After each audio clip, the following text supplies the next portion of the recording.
Tony Gallagher and Connor Dempsey ruled Liverpool's streets in silence and terror. But when betrayal and bloodshed tore their empires apart, the city itself became a battlefield where loyalty meant nothing and survival was the only law. In the early 1990s, Liverpool was a city divided between hope and hardship. The docks that once powered Britain's trade stood silent, their cranes frozen like forgotten monuments to better days. Streets once filled with shipbuilders and traders were now home to unemployed men, restless teenagers, and families struggling to survive. Amid this decay, an opportunity was waiting, not for the honest, but for the ambitious and the ruthless. It was here that Tony Gallagher saw his chance to build an empire. A former dock worker with sharp instincts and cold determination, Gallagher knew the port's secrets better than anyone. He understood how goods flowed in and out, how containers could vanish without a trace, and how to make money where others saw ruin. What began as small-time theft soon evolved into organized smuggling. Gallagher and a few loyal friends started stealing electronics, cigarettes and alcohol from containers, selling them through underground markets across Merseyside. The profits came fast, but Gallagher's mind was fixed on something bigger. He wanted to control the city's criminal economy, to turn Liverpool into the gateway for something far more profitable: drugs. The first major shipment arrived hidden inside crates of frozen fish from South America. It was a risky move, but Gallagher had connections in the right places. A corrupt customs officer ensured the containers passed inspection without question. The cocaine inside was pure, powerful, and worth millions. When the deal succeeded, Gallagher knew his life had changed forever. He reinvested every pound, buying loyalty, weapons, and silence. Within a year, his operation expanded to include dealers across Merseyside, all working under his command. He became known by a name whispered in fear and respect: the Dock King. He dressed like a businessman, and spoke like one too, but behind the calm smile was a man willing to kill to protect his empire. Gallagher's reach extended across borders. He built alliances with Dutch suppliers and Irish smugglers, moving drugs from Amsterdam to Dublin, and from there to Liverpool's hidden warehouses. Every week, shipments arrived and disappeared before the police even knew they existed. The money flooded in so fast it was hard to hide. Gallagher opened bars, nightclubs, and used car lots, all under fake ownership. To the public, he was a successful entrepreneur. To the streets, he was a legend. But power always demands blood. Rivals began to appear, drawn by the fortune Gallagher was building. Fights broke out in pubs, warehouses were burned, and informants were silenced. Gallagher responded with brutal precision, using fear as his weapon. No one crossed him twice. His lieutenants, handpicked from Liverpool's toughest estates, enforced his rules with loyalty and violence.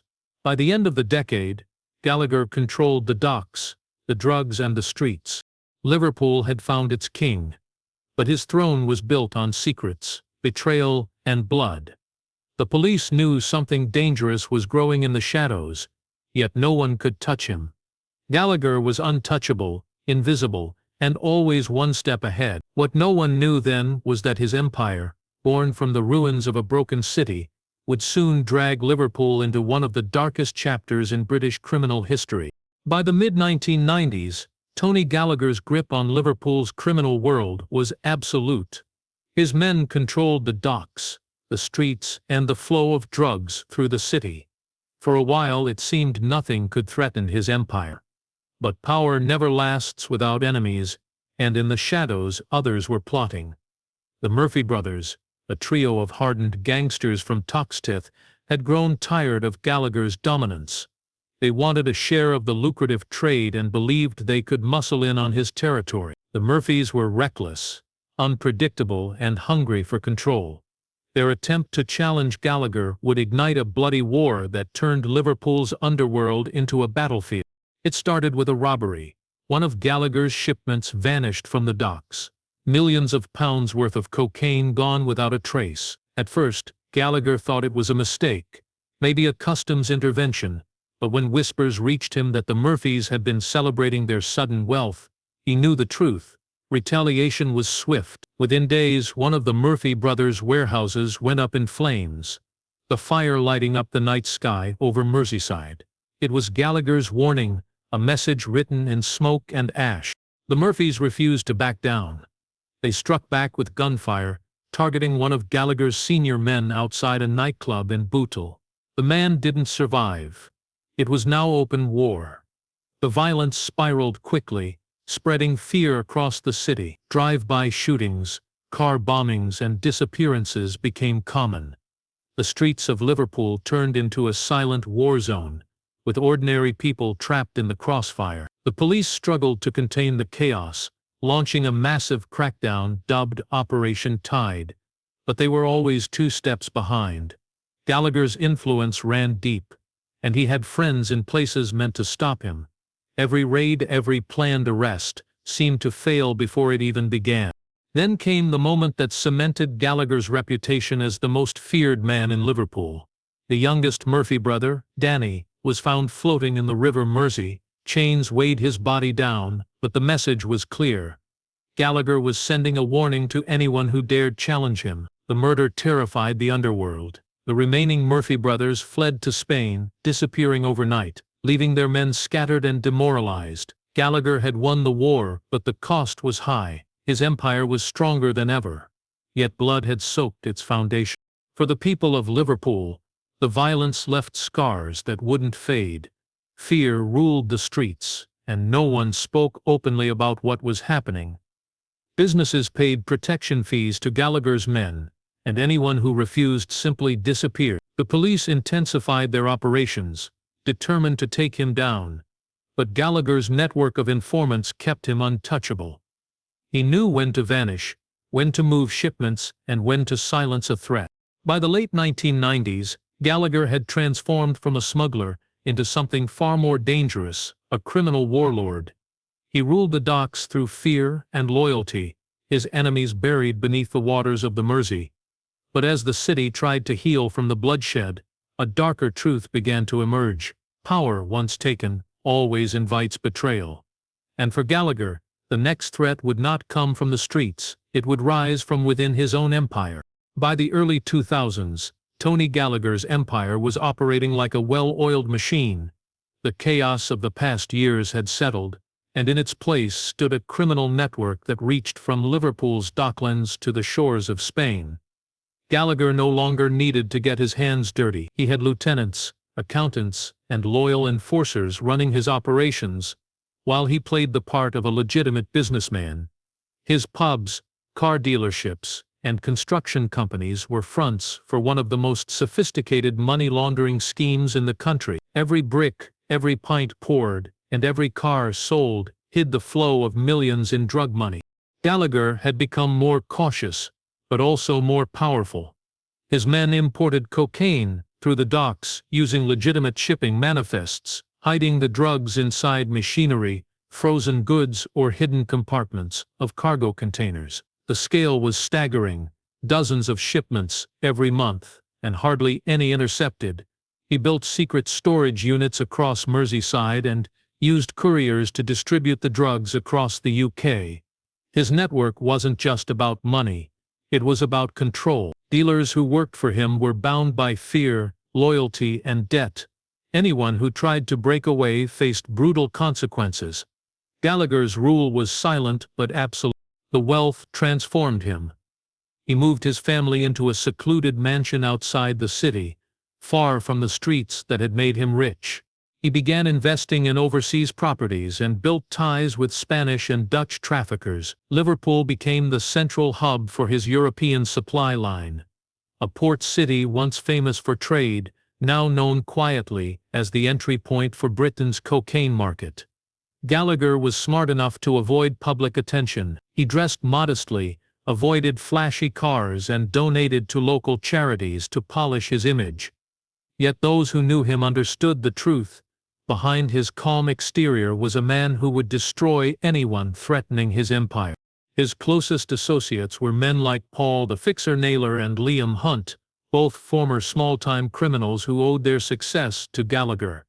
Naylor handled the finances and bribes, keeping the books clean and the police distracted. Hunt oversaw enforcement, ensuring that discipline within the ranks never wavered. Together, they formed the backbone of the network, a criminal structure as organized as any corporation. But with great power came darker ambitions. Rumors spread of missing couriers, dealers who had skimmed profits and were never seen again. Some said there was a remote patch of woodland near Sefton, where the network buried its secrets, a place no one dared to visit. Despite whispers of corruption, Gallagher's empire seemed unstoppable. The police continued their investigations, but informants disappeared before they could testify. Witnesses recanted, and juries were intimidated. Gallagher had created a system of fear that even law enforcement couldn't penetrate. For ordinary Liverpudlians, his influence was invisible but everywhere, in the pubs, the nightclubs, even the construction sites rising across the city. To most, he was untouchable, a ghost controlling the streets from the shadows. But as with every empire built on greed, cracks were beginning to form beneath the surface. Gallagher didn't know it yet, but betrayal was already taking root among the people he trusted most. The network's foundation, so carefully constructed, was beginning to shake, and when it broke, it would tear Liverpool's underworld apart. By 2008, Tony Gallagher's empire looked unshakable from the outside. He had had wars, police raids, and betrayals, emerging wealthier and more feared than ever. But inside the network, tension was building. Years of paranoia and greed had eroded the loyalty that once bound his men together. Gallagher had grown older and more cautious, spending less time on the streets and more behind layers of protection. For some of his lieutenants, especially Paul the Fixer Naylor, that caution looked like weakness. Naylor had built much of Gallagher's success. He managed the money, the bribes, and the logistics, but he wanted more. He saw himself as the true brain behind the operation, and believed Gallagher no longer had the nerve to lead. Quietly, he began to make moves of his own, cutting secret deals and pocketing profits. At first, Gallagher didn't notice.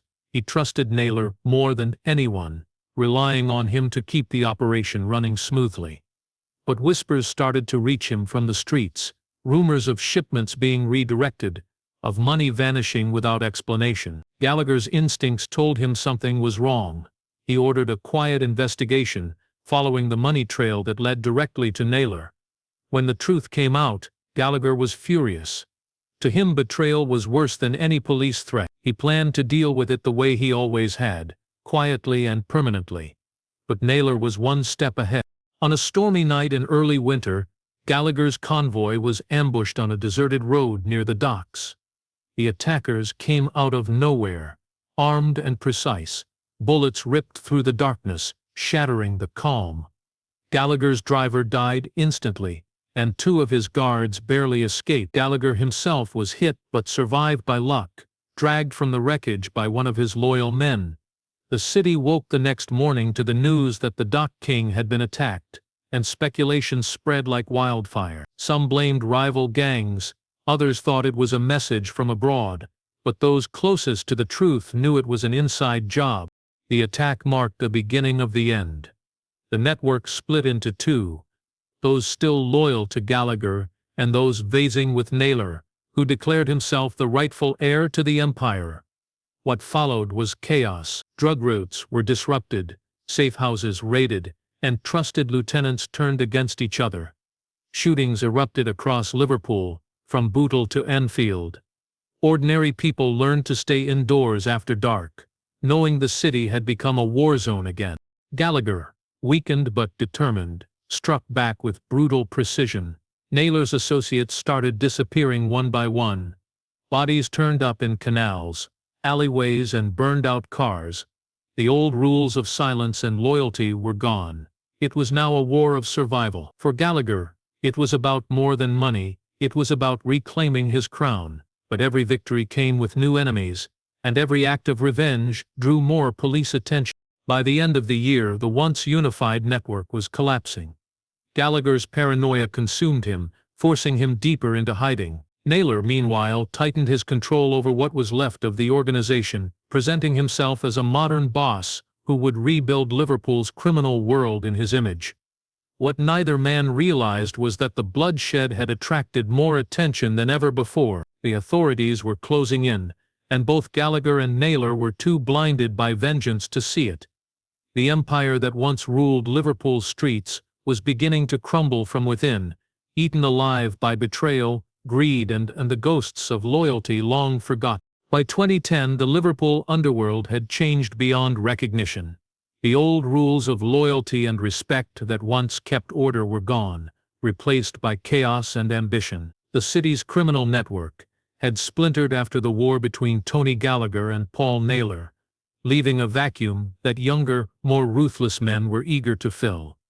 Among them was Connor Dempsey, a name that would soon become synonymous with violence and power. Born and raised in one of Liverpool's roughest estates, Dempsey grew up idolizing the stories of Gallagher's reign. As a teenager, he had been a low-level runner for the network, delivering drugs and collecting payments. But Dempsey wasn't content to stay small. He watched, listened, and learned how the business worked. When the empire fractured, he saw his chance to take control. Dempsey was different from the old generation. He didn't rely on intimidation alone. He understood technology, money laundering, and international communication. He used encrypted phones, offshore accounts, and cryptocurrencies to move millions across borders without leaving a trace. He built alliances with cartels in Spain and suppliers in Eastern Europe, re-establishing Liverpool as one of the UK's primary entry points for cocaine. Dempsey was young, bold, and ruthless, but what made him truly dangerous was his unpredictability. He didn't fear anyone. Not the police, not rival gangs, and certainly not the aging remnants of Gallagher's empire. His rise was swift and brutal. Dempsey started by eliminating small-time dealers who refused to join him. He replaced them with loyal followers, young men willing to do anything for money and power. Within months, Dempsey controlled entire estates, using violence as his language. Drive-by shootings and daylight assassinations became part of daily life. It wasn't business anymore. It was war. The police described him as part of a new breed of criminal, organized, connected, and nearly impossible to track. He flaunted his wealth online, posing with designer watches, luxury cars, and coded messages that mocked the authorities. His reputation grew so quickly that even Gallagher, watching from the shadows, couldn't ignore him. Gallagher, recovering from years of conflict, attempted to reach out through intermediaries. He wanted peace, a truce that would keep both sides profitable, and avoid attracting too much attention.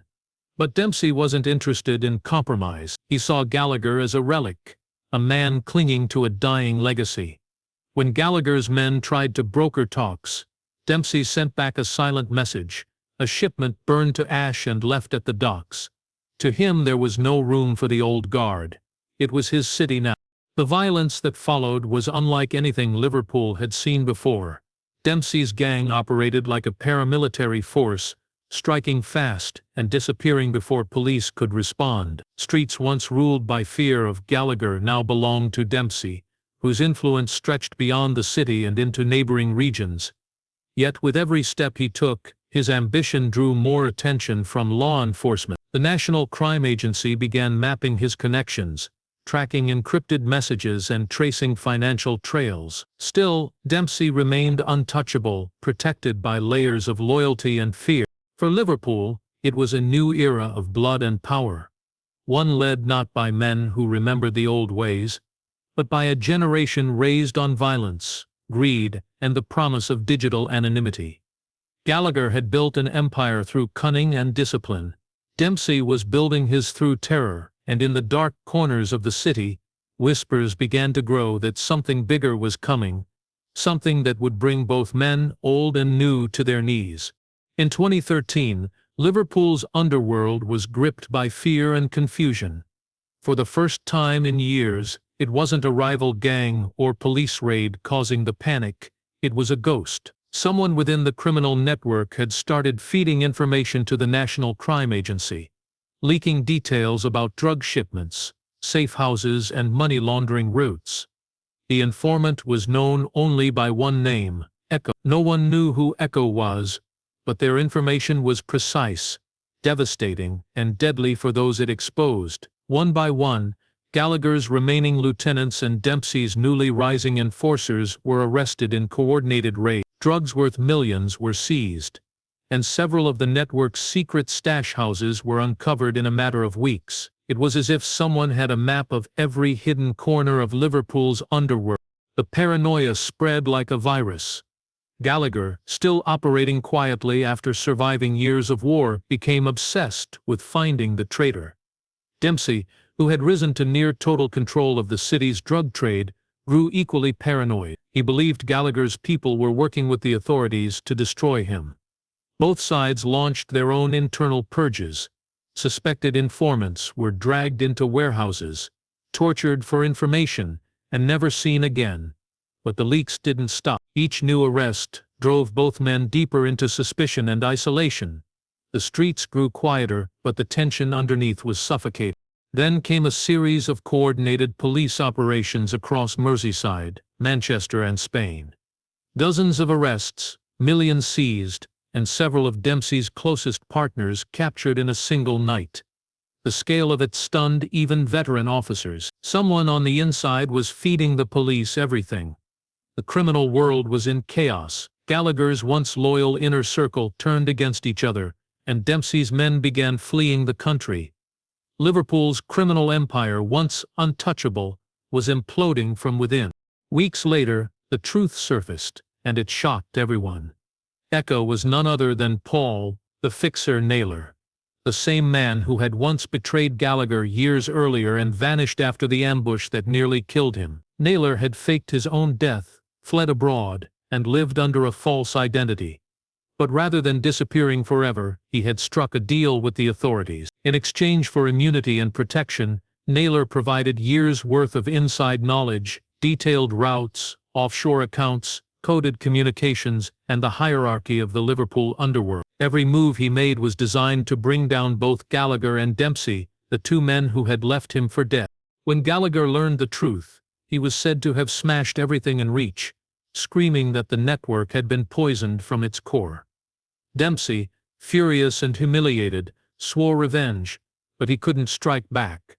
The police now had everything they needed to dismantle his empire. Naylor had exposed not just individual crimes but the entire structure of how Liverpool's Mafia operated, from suppliers in Spain to couriers in the UK. By the end of the year, Gallagher's operations were crippled. Dempsey's network was in disarray, informants turned on one another, and the old codes of silence were broken forever. The streets that once belonged to the Dock King and his successors were now under constant surveillance, every deal a potential trap. The empire that had ruled Liverpool for 2 decades was rotting from the inside, undone not by violence but by betrayal. Echo had achieved what no rival or police unit ever could. He had made the untouchable finally fall within reach. Even after Tony Gallagher's imprisonment and the collapse of his once mighty network, Liverpool's streets were far from peaceful. The power vacuum left by his downfall had been quickly filled by younger, more ruthless gangs, eager to stake their claim in the city's criminal underworld. The rules that once governed loyalty, territory, and silence had been broken, replaced by a new era where technology and terror dictated control. Encrypted phones, social media communications, and cryptocurrency transactions made law enforcement's job increasingly difficult. The docks remained the heart of the trade, but the faces had changed, and the game had evolved. Connor Dempsey, who had survived the police crackdown and outmaneuvered rivals, had established himself as the dominant force. His network extended far beyond Liverpool, connecting with international suppliers and using advanced methods to smuggle drugs and launder money. Dempsey's reputation was built not just on violence, but on cunning. He understood the world had changed, and he adapted faster than anyone. Ordinary citizens rarely saw him, yet the fear he inspired was palpable. Dealings were conducted in shadows, and whispers of his actions traveled faster than any police report. Violence was still a tool, but fear, manipulation, and digital sophistication were now his weapons of choice. Despite the apparent order Dempsey maintained, the streets of Liverpool were unstable. Smaller gangs fought for turf, desperate to survive or carve out their own piece of the empire. Shootings, kidnappings, and drug-fueled violence became commonplace. The city had learned to adapt to the chaos, neighbors whispered, avoided certain areas at night, and passed along rumors of imminent danger. Liverpool's underworld had become a self-sustaining cycle of fear and control, where power was constantly tested. Alliances were fragile, and betrayal could come from any corner. Even the authorities acknowledged the scale of the challenge. While Gallagher had been a single figure, untouchable yet centralized, the new underworld was fragmented and mobile. Investigators described it as a hydra, cut off one head, and several more appeared, sometimes stronger than before. Every raid or seizure disrupted one faction, but left others ready to capitalize. Liverpool's criminal network had become more than a local problem. It was a sophisticated machine with global links, capable of moving drugs, money, and weapons with alarming efficiency. Gallagher's legacy lingered. The stories of his rise, his violence, and his ultimate downfall were still told in hushed tones, serving as both legend and warning. Some said he continued to pull strings from prison, maintaining influence over old allies and watching the new generation with a calculating eye. Others claimed his downfall had taught the younger gangs everything they needed to know about ambition, fear, and the price of betrayal. For Liverpool, the lessons of the past remained vivid. Power was temporary, loyalty fragile, and violence inevitable. The docks, the warehouses, and the hidden corners of the city that had once belonged to Gallagher now belonged to no one and everyone at once. The Liverpool Mafia, in its new form, was not a single empire but a network of shadows, constantly shifting and evolving. The danger was no longer concentrated in one man or one gang. It was woven into the fabric of the city itself. Even today, under the surface of normal life, the streets of Liverpool hum with the quiet tension of unseen forces. The docks still conceal secrets, abandoned warehouses hide deals, and alleys are marked by the invisible footprints of crime. The empire may have changed, its leaders come and gone, but the city has learned one truth. In Liverpool, the mafia never truly disappears. It only adapts, waiting for the right moment to strike again. The shadow of the past lingers, a constant reminder that power may fade, but danger is eternal.